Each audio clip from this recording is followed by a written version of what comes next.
तनाव के बीच ईरान ने मिसाइल टेस्ट किया है और ईरान ने मिसाइल टेस्ट का वीडियो शेयर किया है, जहां ईरान ने कहा है कि देखते हैं क्या होता है।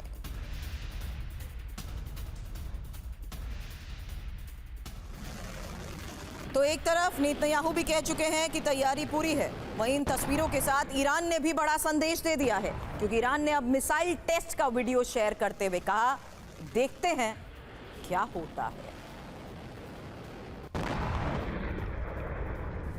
हालांकि डोनाल्ड ट्रंप साफ कह चुके हैं कि वो डील करना चाहते हैं, सैन्य विकल्प नहीं अपनाना चाहते। और डोनाल्ड ट्रंप का यह भी कहना है कि ईरान भी अब डील करना चाहता है और दोनों में अच्छी बातचीत हो रही है। हालांकि यूएन में ईरानी राजदूत आमिर सईद इरावनी का बड़ा बयान सामने आया, अगर ट्रंप सही फैसले करें तो वो जंग नहीं करेंगे। ईरान जंग के लिए पूरी तरह तैयार है और ईरान के पास लंबे युद्ध के लिए जरूरी सैन्य संसाधन भी मौजूद हैं। तो जंग के लिए ईरान फिर से तैयार है। मिसाइल और शक्ति प्रदर्शन की ये तस्वीरें, वहीं ये बयान। तनाव के बीच ईरान की बड़ी तैयारी, लगातार मिसाइल का टेस्ट किया जा रहा है। काफी तेजी से ड्रोन बनाने में भी ईरान जुटा हुआ है। 3 देशों पर एक साथ ईरान का हमला, जहां कुवैत, बहरीन और इराक पर हमले, वहीं अमेरिका को जवाब देने के लिए हमले किए जा रहे हैं। अब डील के लिए ईरान ने शर्त रख दी है। बड़ी खबर यह है कि लेबनान में हमले रुकने पर ही डील होगी और यह अरागची का बयान है। जंग तभी खत्म जब लेबनान में भी युद्ध खत्म। लेकिन थोड़ी देर पहले हमने आपको बताया डोनाल्ड ट्रंप का यह बयान कि लेबनान का मुद्दा तो अलग है। वहीं इजरायली सेना लेबनान से हट जाए, यह अरागची ने कहा। युद्ध विराम और युद्ध खत्म को लेकर हमारा एक रुख है। अब लेबनान को लेकर यह अरागची ने एक और बयान दिया। बेरूत पर हमले का मतलब जंग की शुरुआत। इजरायल की सेना लेबनान से वापस आए।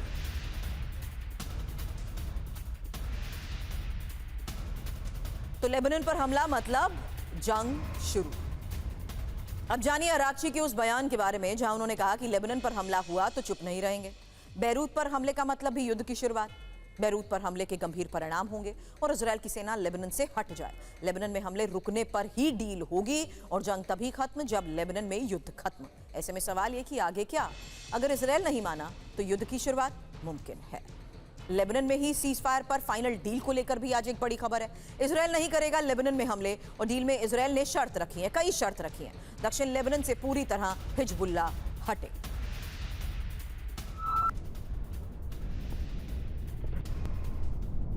तो लेबनान में सीज फायर डील हो गई फाइनल, क्योंकि डील की बड़ी बातें जो सामने आई हैं उसके मुताबिक हिजबुल्लाह इजरायल पर हमले बंद करे और दक्षिण लेबनान से पूरी तरह हिजबुल्लाह हटे।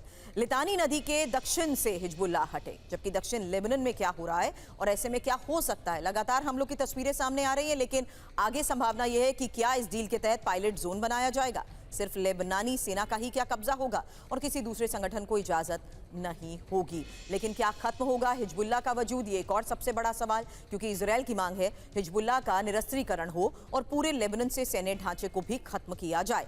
जबकि लेबनान का भी रुख सामने आ चुका है कि क्षेत्रीय संप्रभुता बरकरार रहे और लेबनानी सेना का नियंत्रण मजबूत रहे। जबकि अमेरिका की भूमिका समझिए, जहां लेबनानी सेना को समर्थन देगा और दोनों पक्षों में संवाद को भी जारी रखने की कोशिश होगी। अब US house speaker Mike Johnson ने दावा किया है कि ट्रंप, रूबियो और वेंस से मुलाकात के बाद वो ये दावा कर रहे हैं कि हॉर्मुज खुलने पर ट्रंप प्रशासन की कोशिशें तेज हो चुकी हैं। जॉनसन ने अरब देशों और नेटो देशों से मदद भी मांगी है। तो ट्रंप, रूबियो और वेंस से मुलाकात के बाद ये दावा किया जा रहा है कि जल्द ट्रंप सरकार की कोशिशें हैं स्ट्रेट ऑफ हार्मुज को खुलवाने की। अब सवाल यही कि क्या खुलने वाला है स्ट्रेट ऑफ हार्मुज, क्योंकि यूएस हाउस स्पीकर ने इसको लेकर यह बड़ा दावा किया है। कहा कि ट्रंप प्रशासन हॉर्मुज खोलने पर काम कर रहा है। हॉर्मुज को लेकर ही बातचीत अंतिम दौर में है। ट्रंप, रूबियो और वेंस से 3 घंटे तक उनकी बातचीत हुई। ग्लोबल ट्रेड के लिए हॉर्मुज खोलना बहुत जरूरी है और उसी पर फोकस है। जबकि माइक जॉनसन की अपील है, अरब देशों और नेटो सहयोगियों से समर्थन वो मांग रहे हैं। हॉर्मुज स्ट्रेट का खुलना पूरी दुनिया के हित में है। स्पीकर के बयान के भी ये साफ संकेत हैं, जहां स्ट्रेट ऑफ हार्मुज खुलवाने के लिए ट्रंप प्रशासन तेजी से काम कर रहा है और ट्रंप प्रशासन के लिए अभी हॉर्मुज सर्वोच्च प्राथमिकता वाला मुद्दा है और सहयोगियों की मदद से ईरान पर दबाव बनाने की कोशिश भी जारी है। अब ईरान युद्ध पर ही राष्ट्रपति ट्रंप को बड़ा झटका लगा है। यूएस संसद से वॉर पावर्स प्रस्ताव पास हुआ है। 208 के मुकाबले 215 वोटों से प्रस्ताव पारित हुआ है। 4 रिपब्लिकन सांसदों ने प्रस्ताव का समर्थन किया। ईरान पर हमले का फैसला नहीं ले सकेंगे डोनाल्ड ट्रंप। तो ईरान पर हमले का फैसला डोनाल्ड ट्रंप नहीं ले सकेंगे, मतलब ट्रंप को अब घर में ही झटका लगा है, क्योंकि खबर है कि पहली बार हाउस में वॉर पावर्स रेजोल्यूशन पास हुआ और ईरान पर सैन्य कार्रवाई रोकने का यह प्रस्ताव मंजूर। ट्रंप के पक्ष में 208, ट्रंप के विरोध में 215 वोट पड़े। ट्रंप की पार्टी के 4 सांसदों ने भी प्रस्ताव के पक्ष में वोटिंग की है। प्रस्ताव पास होने के 5 बड़े मायने समझिए। जहां ट्रंप की ईरान नीति को घरेलू चुनौती मिल चुकी है, रिपब्लिकन पार्टी में भी दरार के संकेत हैं, ईरान के साथ समझौते की मांग तेज हुई है और मिड टर्म चुनाव से पहले ट्रंप पर दबाव भी बढ़ा, जबकि ट्रंप की ईरान नीति पर असंतोष भी बढ़ता नजर आ रहा है।